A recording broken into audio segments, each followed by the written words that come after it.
Good day mga suki, ayan, welcome to Mommy Joyce's Vlog. Ito nga pala't may po-order tayo guys na pansit chami tamis anghang guys per tray po, ayan. So mag-prepare na nga po ako dyan. Ginisa na natin ang ating bawang sibuyas, kasama na po natin dyan ang ating karne para medyo konting crunchy po siya kasi may mga taba po yan guys. So ayan po, atin na munang niluluto. After ko po niyang ginikisa ang ating mga sahog, ayan, wala akong ginawa kundi maghalo-halo. Inaantay ko maging golden brown ang ating karne guys, ayan. Sinama ko na dyan yung bawang sibuyas para hindi ganong masunog. At eto na nga po, isasalagay ko na ang gintong carrots, ayan, sobrang ginto ng price, ayan. Ang kulay niya, kulay orange, at linagyan na rin natin ng sayote, ayan. Ang ganda naman, para green na green ang ating pansit, ayan.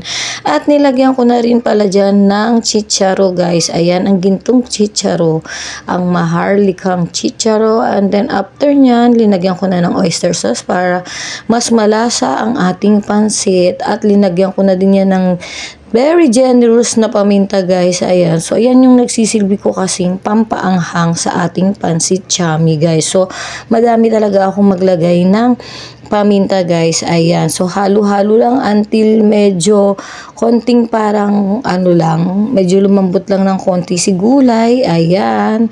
Then linagyan ko na din pala dyan ng liquid seasoning at konting magic sarap guys, ayan, konti lang yan. Anyway, sa mga gusto pong or ayaw ng magic sarap, pwede naman po, pwede po kayong mag-request kasi meron po kami ganyang mga customer ayaw ng may magic sarap guys. So ang nagpapasarap na lang dyan ay ang oyster sauce guys, ayan. At ibinuhos ko na ang napakasarap na sabaw, ayan, ang ating kaldo guys. Sabaw pa lang, napakalasa na yan.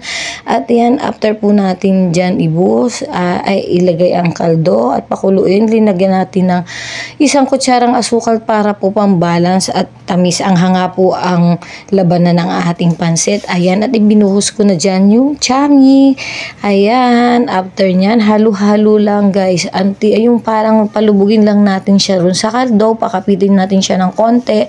Syempre, hindi naman, kailangan din natin ng nakalubog yan. So, nag-add pa ako dyan guys ng konting tubig para nakalubog si pansit. Kasi sisipsipin niya pa guys ang kaldo niyan or yung pinakang sabaw niya. So, ayan, maglalagay pa tayo dyan ng konting tubig guys. Ayan, para lang lubog si pansit natin guys. Ayan, then, ayun, halo na naman. Halo lang ng halo. So, until antayin natin siyang kumulo. After nyan, at alam na natin na medyo malambot na nga si pansit. At kumapit na yung ating sabaw or kaldo. Napakalasa. Ayan, eto na nga. At ibubuhos na natin dyan ang ating ginisa kaninang mga gulay at karne guys. Yan.